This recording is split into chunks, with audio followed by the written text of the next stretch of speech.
ओ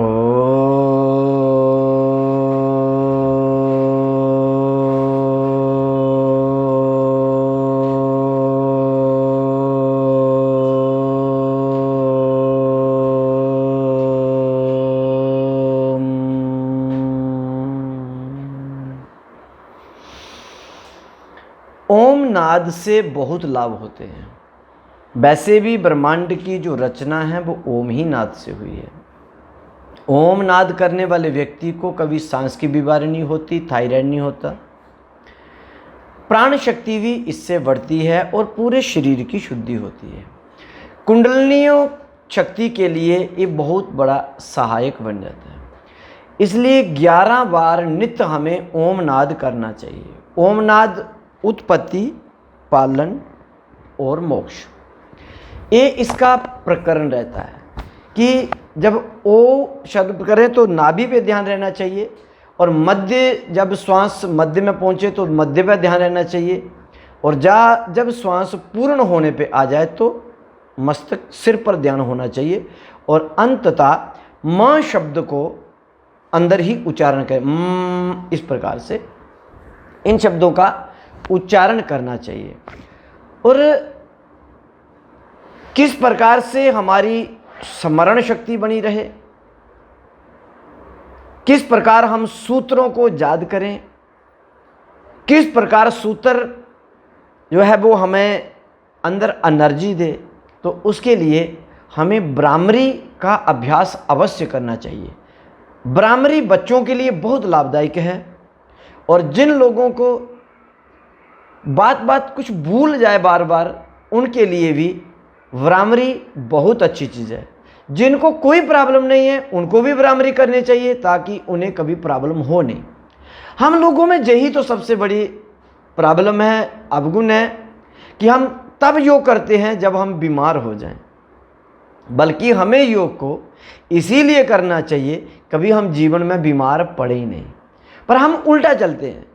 कई बार हम किसी को कहते तुम योग करते हो, बोले हमें तो कुछ प्रॉब्लम नहीं, हम योग क्यों करें, जब प्रॉब्लम होगी तब योग करेंगे। नहीं, हमें योग करना चाहिए ताकि हमें किसी प्रकार के शरीर में कोई रुकावट, कोई बाधा, कोई बीमारी, कोई कुछ भी ना हो। तो इसलिए भ्रामरी कैसे करें मैं आपको बता रहा हूँ।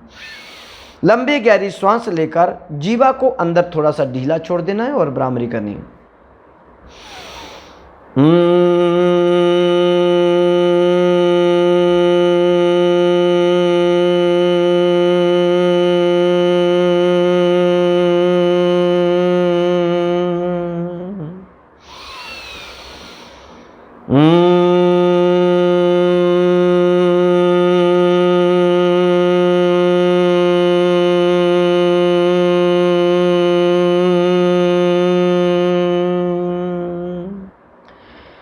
दिमाग वाइब्रेट होना चाहिए।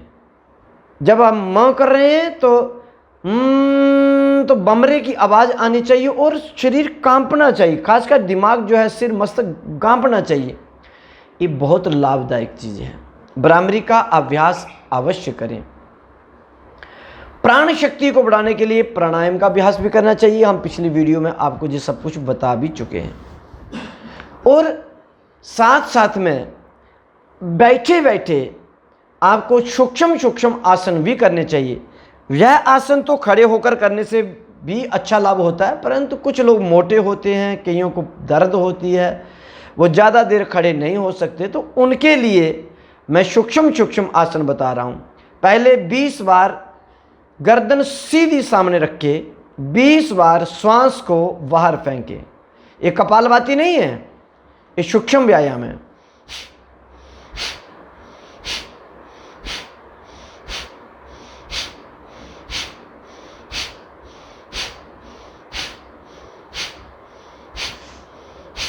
इस प्रकार से 20 श्वासें बाहर फेंक, 20 से 30 श्वासें आप बाहर फेंकें।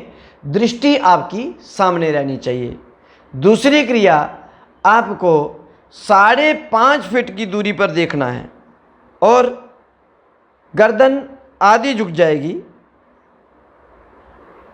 5 फीट की दूरी पर देखें और फिर इसी क्रिया को करें। इसका लाभ सीधा हमारी बुद्धि से प्रभावित हो रहा है।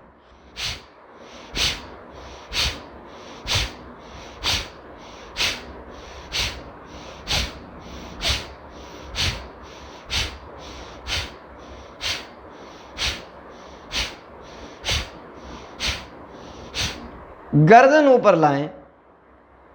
तीसरी क्रिया मेधा शक्ति की बताने जा रहा हूँ, जिसमें हमारा जलंधर पूरी तरह से बंद हो जाएगा। ध्यान हमारा मेधा पर रहेगा, दृष्टि हमारी जमीन पर। अब जो अंदर जो हवा हम बाहर फेंक रहे हैं, अब जो मेधा को सफाई करते हुए बाहर आ रही है। बहुत सारे लोगों को गर्दन जहाँ पर जाम हो जाती है, कई लोगों को अगर इधर देखना हो तो घूमना पड़ता है, मतलब कि वो मेधा में प्रॉब्लम आ रही है। कई लोगों की आंखें फटकती रहती हैं, कुछ लोगों के ना कंधा एक ऐसे ऐसे करते रहते हैं, कुछ लोग ऐसे ऐसे करते हैं, कुछ लोग ऐसे ऐसे करते हैं। ये मेधा की प्रॉब्लम है। और कुछ लोगों के हाथ कांपते रहते हैं। डॉक्टर कहते हैं कि इसकी दवाई तो कोई नहीं है, पर नुकसान भी कोई नहीं है। परंतु ऐसा नहीं है, नुकसान होता है। इसका मतलब हमारे जो पीछे मेधा से 72,000 नस नाड़ियाँ निकली हैं, उन नाड़ियों में कचरा फंस गया है। इस कचरे को निकालने के लिए योगी ने मेधा शक्ति की रचना की। आप गर्दन को पूरी तरह झुकाएंगे, 20 से 25-30 श्वास से बाहर फेंकेंगे।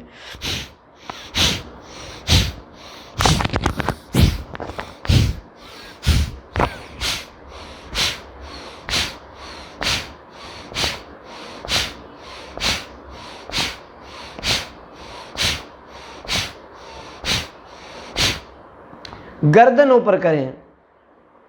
अगली क्रिया हम आपको ग्रीवा शक्ति की बताने जा रहे हैं। ग्रीवा बोलते हैं गर्दन को, जिससे हमारी गर्दन में बहुत नस नाड़ियाँ, हमें किसी प्रकार का कोई रोग ना लगे, ये शेड्यूल बने, ये पुष्ट बने, ये सशक्त बने, और हमारे को कभी जीवन में सर्वाइकल भी ना हो। तो हमें पीछे गर्दन ले जानी है और 20 से 25 श्वास से बाहर फेंकनी है। दृष्टि आपकी आकाश की ओर रहेगी, आंखें खुली रखें। इसमें यही विशेष कर ध्यान करें कि आंखें खुली ही रहनी चाहिए। ग्रीवा के कई भाग आएंगे, समय समय पर बताएंगे। 25 से 20 श्वास से बाहर।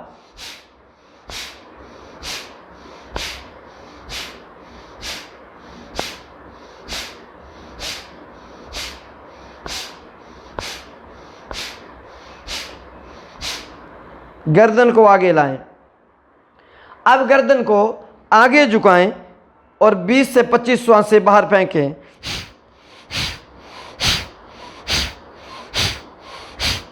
अब श्वास लेनी है, पीछे श्वास फेंकें। देखो, जहां से श्वास ली वहां फेंक दी।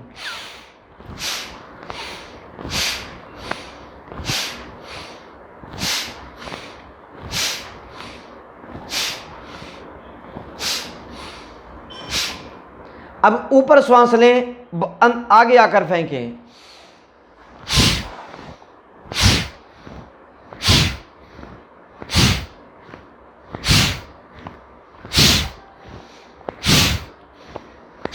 ध्यान रखें, पहले आगे से श्वास भर के पीछे फेंकनी है, पीछे से श्वास भर के आगे को फेंकें। इसका अलग अलग फैक्ट, अलग अलग इसका लाभ होगा। अब आपने श्वास लेकर इधर से घूम के जहां फेंकनी है, जहां से श्वास लेके गर्दन घुमा के जहां फेंकनी है। देखो, श्वास लें, अब जहां से श्वास लें, अब जहां से श्वास लें, पेट भरें, श्वास लें, श्वास रोकें, फेंकें। अब श्वास लें, जब श्वास लें, अब देखिए गर्दन को बाएं दाएं घुमाना है।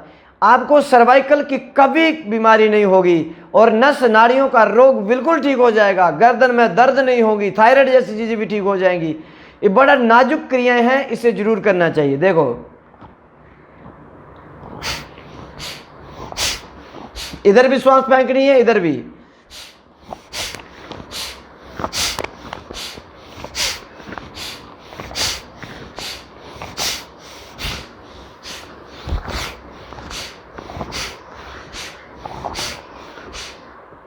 इस प्रकार से अब आपने दोनों हाथों से अपनी गर्दन पर मसाज करनी है।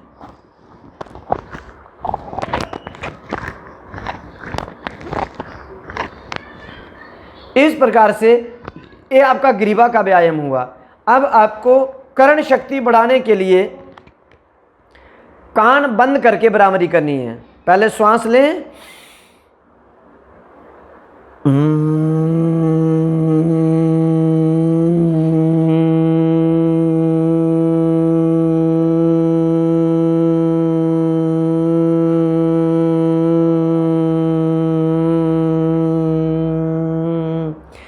अच्छी तरह कान बंद करके अंदर गुंजन आवाज को सुनना है।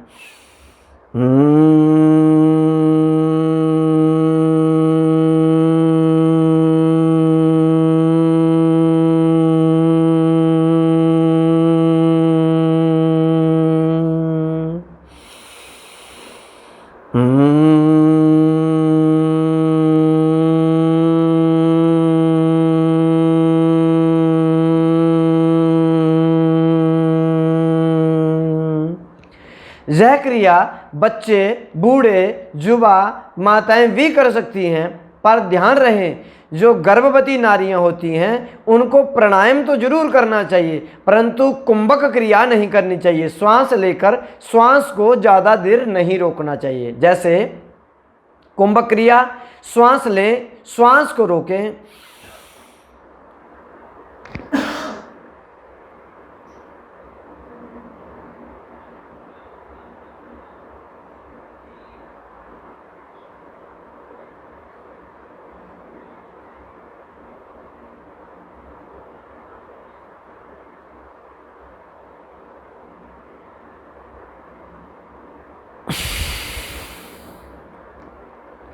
कम से कम आपको 30 सेकंड तक शुरुआती में रोकना चाहिए। उसके बाद धीरे धीरे बढ़ाओगे तो आपकी प्राण शक्ति भी बढ़ती जाएगी। पर फिर ध्यान रखें कि गर्भवती नारियों को इस क्रिया को ज़्यादा देर नहीं करना चाहिए, वो सूक्ष्म सूक्ष्म प्राणायाम कर सकते हैं। अगर हम श्वास को अंदर रोकें तो हम इसे पूरक कहते हैं, और अगर हम श्वास को बाहर कर दें इसे हम रेचक कहते हैं।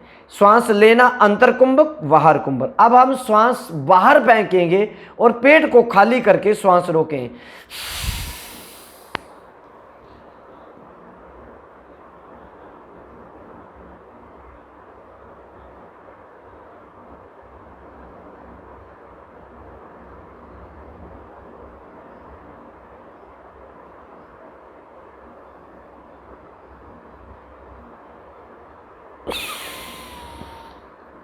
श्वास पर श्वास लेनी चाहिए, इससे हमारे लंग्स में ताकत आती है, और विशेषकर जिन लोगों को लंग्स में पानी हो जाता है वह क्रिया, इस क्रिया से उनको बहुत लाभ होगा, और हमारे फेफड़े, नस नाड़ियाँ, हृदय की जो रोग हैं वो मिट जाते हैं, और हमारी नस नाड़ियाँ शेड्यूल होती हैं। हमारे जो फेफड़े हैं, श्वास के लेने की जो प्रक्रिया है उससे हमारी आयु भी लंबी होती है और लंग्स बिल्कुल ठीक हो जाते हैं। अब हमारी आगे क्रिया सूक्ष्म सूक्ष्म आसन बैठे बैठे करें। करतल को इस प्रकार से दोनों हाथों को ऐसे करें और श्वास लें, श्वास रोकें, श्वास रोके हाथों को 10 बार ऊपर नीचे करें।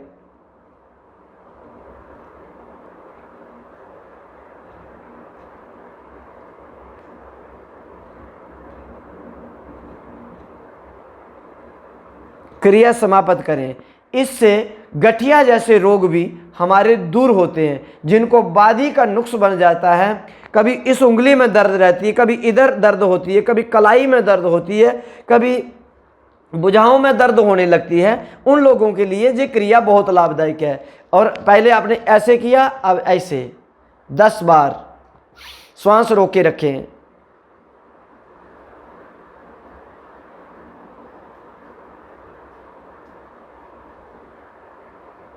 श्वास छोड़ें, अब श्वास पूरा लें, श्वास रोकें और 10 बार इधर भी।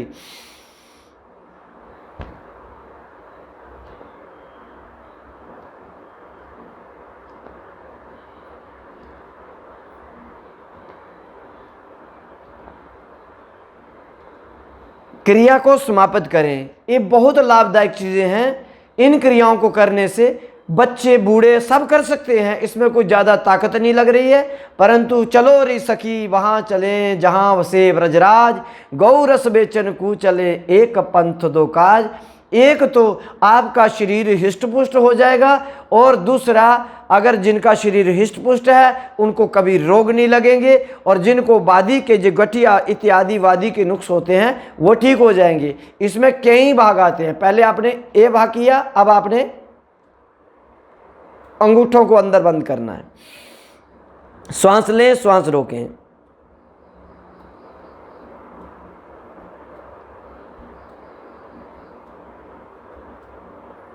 श्वास छोड़ दें 10 बार इधर भी।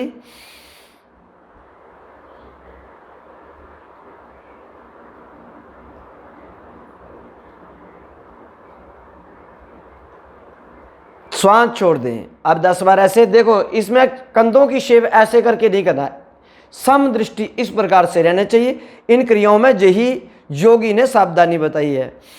श्वास लें, श्वास रोकें।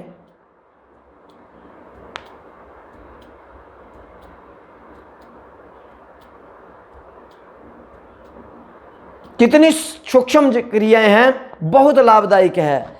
और अब अगली क्रिया हमारी इस प्रकार से, मुट्ठियां बंद करें और 10 बार गोलाकार घुमाएं श्वास रोक के। श्वास छोड़ें, पुनः श्वास लें, श्वास रोकें। अब हमें clock wise anti clock wise भी करना है। पहले हम ऐसे कर रहे थे, अब हमें ऐसे करनी है। श्वास रोक के,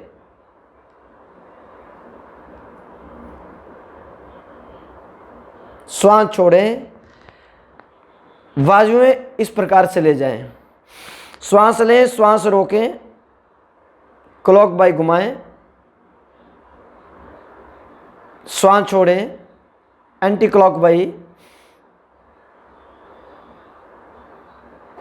10 बार। श्वास छोड़ें, श्वास रोकें, एंटी क्लॉक वाइज।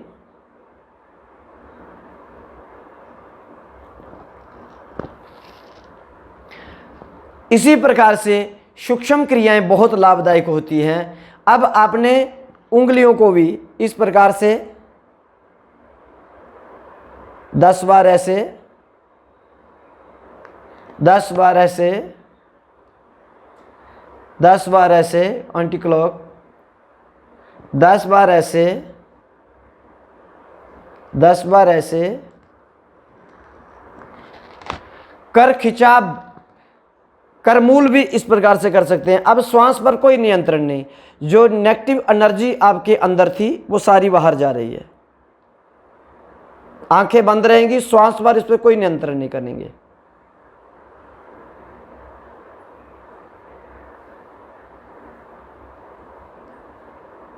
विचारों को जरूर बनाएं, विचार करें कि हमारे शरीर की जो गंदगी है वो बाहर जा रही है। क्रिया सूक्ष्म सूक्ष्म है, बहुत लाभदायक है। आप करके देखिए, आप करते रहिए और उसके बाद आप हमें बताइए हमें इनसे क्या लाभ हुआ। गठिया, बादी इत्यादि, बाजू का रोग, बाजू का भारीपन रहना, अंगूठे में, उंगली में कहीं दर्द, तली कलाई इत्यादि में दर्द रहना, कंधे में दर्द रहना, आम में दर्द रहना, शरीर में थकावट हो जाना, कुछ देर हम कुछ चीज़ पकड़े तुरंत गिर जाना, शरीर की ताकत कम हो रही है, भुजाओं के अंदर ताकत नहीं आ रही है, हमारी भुजाएं सुस्त रह रही हैं, ये सब उसके लिए लाभदायक है। अब इसके लिए कार खिंचाव भी करना है। विचार करें कि हम कुछ खींच रहे हैं, जोर लगा के खींचे, इस प्रकार से श्वास को छोड़ देना है। फिर देखो, समझ लो,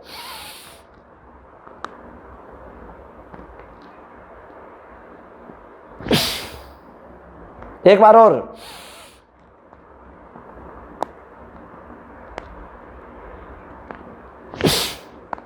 इस प्रकार से इन क्रियाओं को करने से आपको बहुत लाभ होगा।